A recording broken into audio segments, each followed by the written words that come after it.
Hello everyone, Irashaimase. Welcome to the Art of Comics, a special Art of Film episode. And today we're going to talk about Steven Soderbergh's first film, 1989's Sex, Lies, and Videotape. And this film is very good. And I've got notes. We're going to go through it here. So sit back, relax, get yourself a drink, grab some whatever, and let's talk about this film. We'll start off by just saying this film was very kind of important, a lot of buzz, this is one of those touchstone films, meaning a lot of people went to it. It made a big impact on the industry. Another indie film that kind of went broader, more mainstream, did really well in Sundance, a lot of buzz, and really put Steven Soderbergh on the map as a brilliant director. The script is great. The acting is wonderful. The story is good. It is mature. Despite the name sounding a little salacious, it's not really at all, but it is very mature. And it really resonated with me, and I really understood it a lot more now than I did when I first came out or when I saw it as a young kid. In 20s is what I mean. So let's talk about it. We're going to start off in the very beginning with Anne, who is played by Andie MacDowell. She is with her therapist. We have a couple scenes with her and her therapist. She's talking about taking out the trash, taking out the garbage, and all these things that are bothering her, all these negative feelings and thoughts that she's been dealing with. And that's going on while we cut away to images of Graham, who is a former resident of this area. I think it's in the South somewhere, or Midwest. And he's coming back to town. He is driving down, doesn't have much money, clearly. He's like washing up in the bathroom of a gas station, kind of vagabond nomad type of guy. She talks about taking out the garbage. She's talking about the garbage in the streets or in the world, and environmental stuff. We then cut to her husband, John. He's business. He's a lawyer. We learn through dialogue. This is a key teaching moment of screenwriting. We learn through dialogue their character. So the way they talk, what they're talking about, informs us of who they are. John, we realize right away he's a villain. He's unfaithful to Andy, or Anne rather, and so we start that off, right? Anne is uptight, conservative. She's also doesn't see the appeal of physical touch, of sexuality. She can't masturbate. She hasn't orgasmed. She's got those kind of burdens or hang-ups, whatever you want to call it. Her husband, John, is out banging people. Well, actually, he's banging one person. He has a mistress. We'll find out that is actually his sister-in-law and sister Cynthia. Third scene, we get into the plot, which is Graham's coming over. This is a friend of John's from college days. It's been 9 years since he's been here, so now he's coming over. Anne is not happy about this, not comfortable with this stranger coming into their home. There's intimacy when you have someone come into their home, and she's not into it.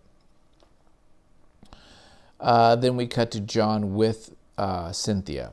Now, at this point, we don't know that this is Anne's sister, but will be revealed soon that that's the case. We start getting personal questions right off the bat with Graham shows up at the house first without Andy. Graham shows up to the house with Anne. John is not there. So it's just Anne, and Graham, who's a strange guy coming in, right? And so he's there, and he right off the bat starts asking him personal questions. What do you like about being married? Right? Right away. And we get this idea that she, Anne, is dissatisfied with life. She's dissatisfied with marriage, dissatisfied with what's going on in her life. We get that right away. We learn that. And we learn that Graham is thoughtful. Maybe he's caring, we're not sure, but he's definitely thoughtful, and he's probing, and he's direct and personal. He's like getting in there. And we'll find out the reason why he does this and why he has the collection of videotapes is because that is how he connects and emotionally connects with people. So we have this dinner scene. So after that, we get the dinner scene. Now, John is back from work, and John, Graham, and Anne are having dinner.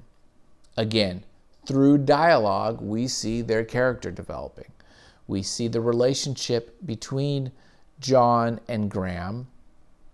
John is very alpha. There's a pecking order in that relationship. There is a sense that Graham is very intense, but John seems to have some kind of power over him. Again, they're very opposite as far as one's kind of a nomad, one's a successful lawyer.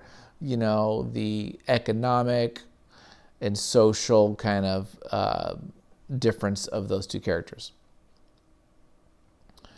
There's a couple of little thoughts here too in this scene, which is interesting. One is lawyers and liars are the worst of humanity. It's going to come back to us, but as you know, the title of the film, Sex, Lies, and Videotape, lying, lies, important. The other philosophy is that they each kind of have these two different ways of seeing the world, these two guys. And we don't really get a sense of their friendship. It almost feels like they knew each other, and they knew each other because of this woman named Elizabeth. We'll get to it towards the end of the film. But we don't really see, they're not really, there's not a lot of camaraderie or relationship there, to be honest. It's kind of cold, which is a little odd, but that's fine. Then we jump to a scene with John and the mistress. We find out that's Cynthia, and they have a physical intimacy. They're having sex. Boom. Cut to Graham and Anne now on this lunch date, right? They're just having lunch. And that's intimacy because they are emotionally connecting through talking and language and just, So it's like we get the physical closeness relationship and the emotional closeness and how these sets of characters interact. Cynthia and John connect physically. That's how they connect. Graham and Anne are connecting emotionally through that kind of conversationally connecting. So there was deliberate, the script, Steven did this deliberately where it's like, boom, here's one view of intimacy, boom, here's the other. And that's what this film is all about. So that's the thesis, right? Is that there are different things that are important for people, whether it's physical or emotional, intimacy, right? We're going to keep using that word a million times. And that's what it's about.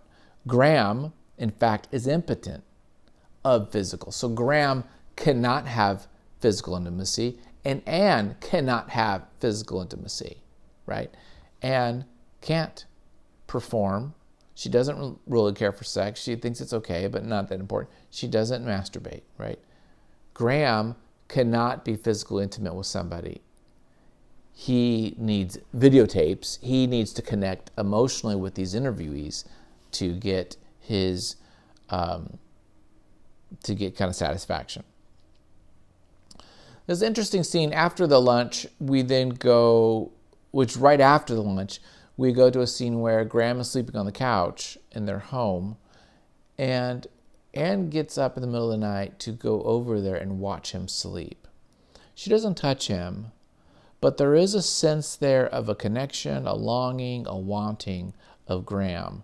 I thought that was kind of like interesting to do that. Next is a scene of the therapy. We do that.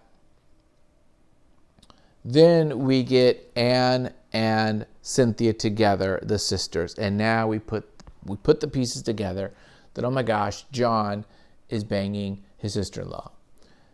And we start seeing the sisters' relationship, how they are interacting, kind of this passive-aggressive, this arguing, things like that. And Anne is trying to protect Cynthia from Graham. Does not want Cynthia around Graham. We'll find out more later why that is. Cut to videotapes. We see these videotape interviews, and now we learn that Graham is interviewing women, and generally the interviews are involving about sex. So it's like, what's their sexual history, what's some sexual experiences, that kind of stuff. Graham records them, keeps them for his purposes and logs, right? So we learn that's how he's sexual, creating these emotional connections with people that he can then masturbate to, basically. That's his jam. Anne shows up at Graham's little new apartment, learns about the tapes, and is visibly upset and disturbed. I think it's just because it's weird and strange, and so she just doesn't have it, she just thinks it's odd.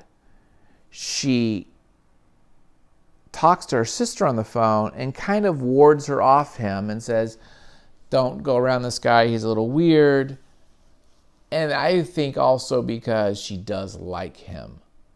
There is an attraction between Anne and Graham, and she doesn't trust her sister. At this point, we don't know if Anne suspects Cynthia and John. There's no information in the script or in the movie that shows that she's picked something up, any clues. Although later on, she does make a comment that you think that maybe something has happened in the past, or there's some hints that have been dropped. What's strange is after Anne talks to Cynthia, we see Cynthia now at Graham's house. Knock on the door, come in. She walks in. She doesn't know him from Adam. He's like, who are you? Well, my name is Cynthia Bishop. I'm Anne's sister. And Graham's like, well, what are you doing here? Well, I just wanted to chat with you. And so it's very stalkery. It's really weird. If it was a guy doing that, it would be totally not cool. So, but it's weird. But what's interesting is she sees the tapes, asks what the tapes are, and Graham's very open. Graham's like, yeah, this is what happens. This is what I do. I record these people talking about sex. And Cynthia's intrigued by this, and she goes for it. And not only does she get interviewed, but she then undresses herself in the interview and masturbates in front of Graham. We don't see this. They just talk about it. So she brings it to the next level because she's, again, the emotional intimacy of the interview got her revved up to where then she needed to act out physically. So physically she did that. And then afterwards, she calls John to then get full fulfillment, to really get it all let out. John then sacrifices a little bit of his job, brushes off a client and runs over, and they do their business, right? Because she's kind of worked up.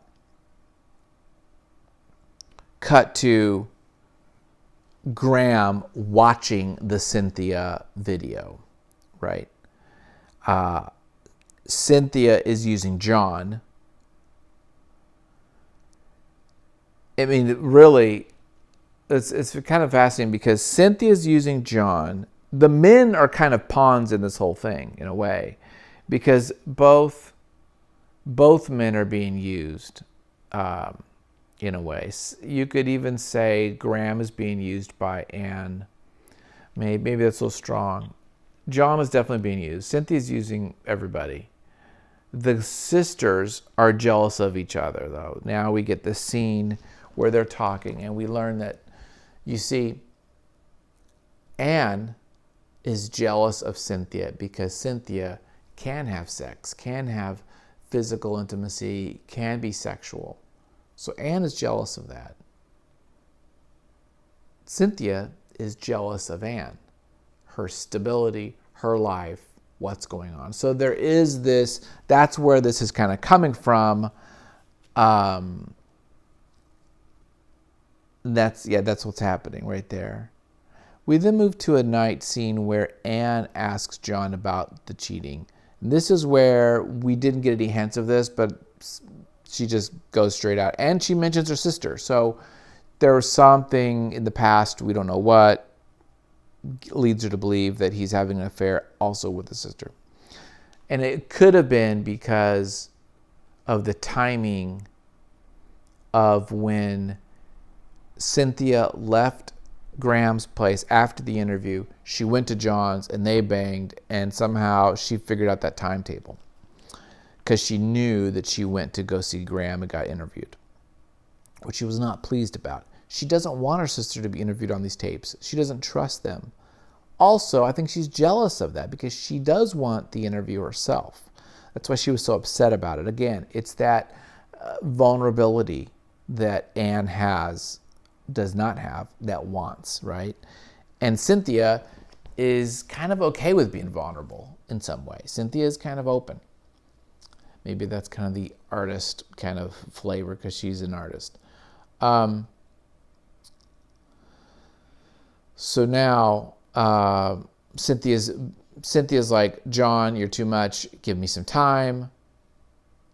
Anne finds evidence now, an earring that is her sister's, and now knows that John is cheating. That's happening.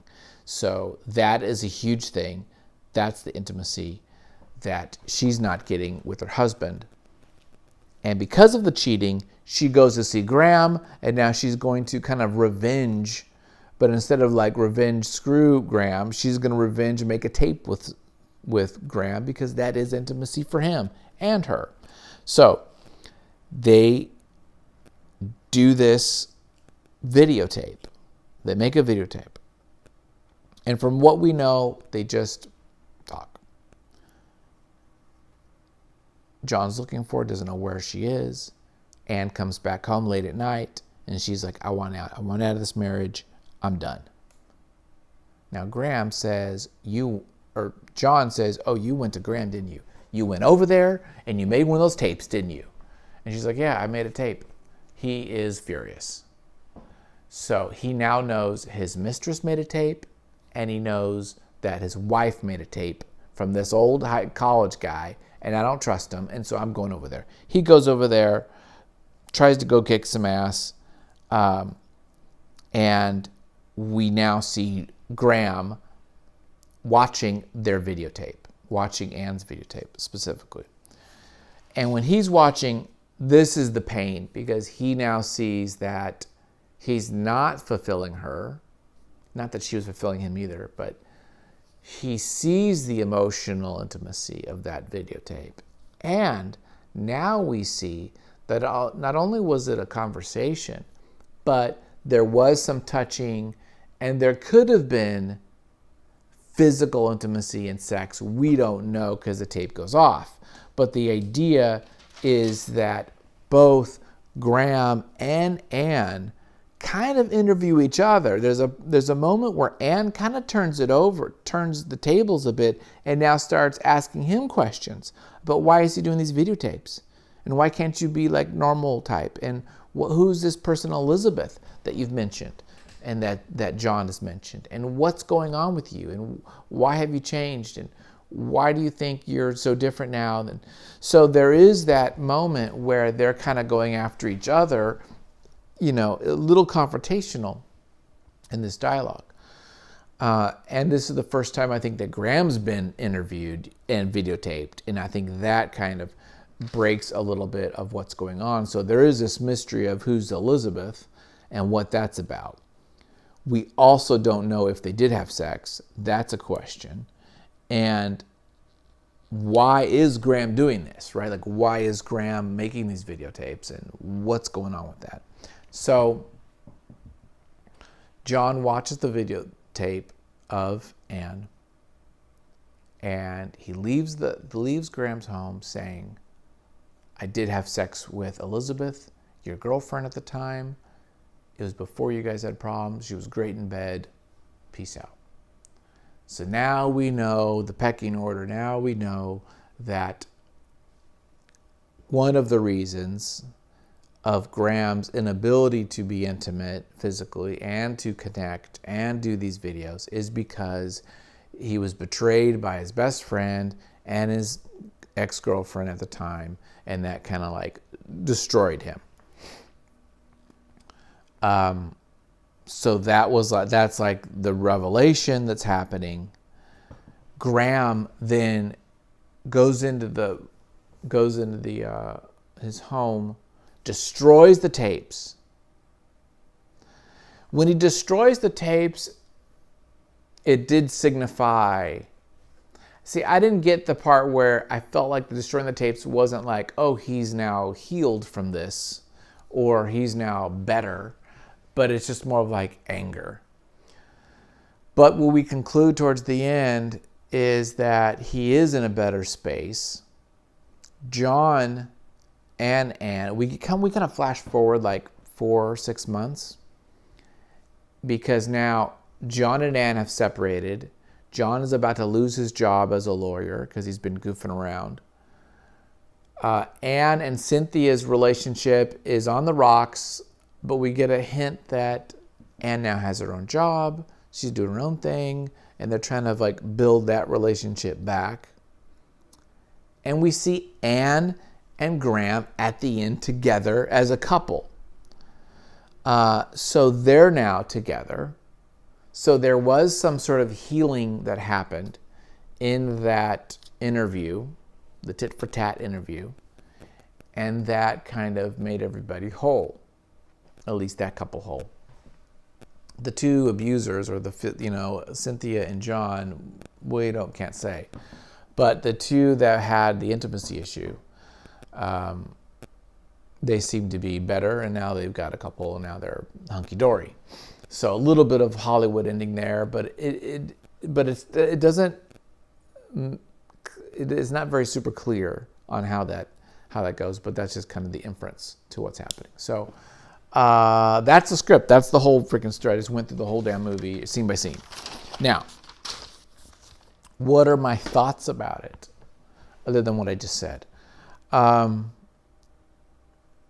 It's very well done. You can tell it is cheap. It is indie. It is, it's a cheap film. But I don't say that in a bad way at all. It is kind of stripped down. It tells a really nice story. I like this whole idea of emotional intimacy, how women connect generally, how men connect. I like that. It's very applicable today. It's understandable. The relationships were good. The acting was great. The directing, it's a very good film. There's a reason why a lot of people went to this film, learned from it, studied it, copied it. Yeah, it's good. It's very good.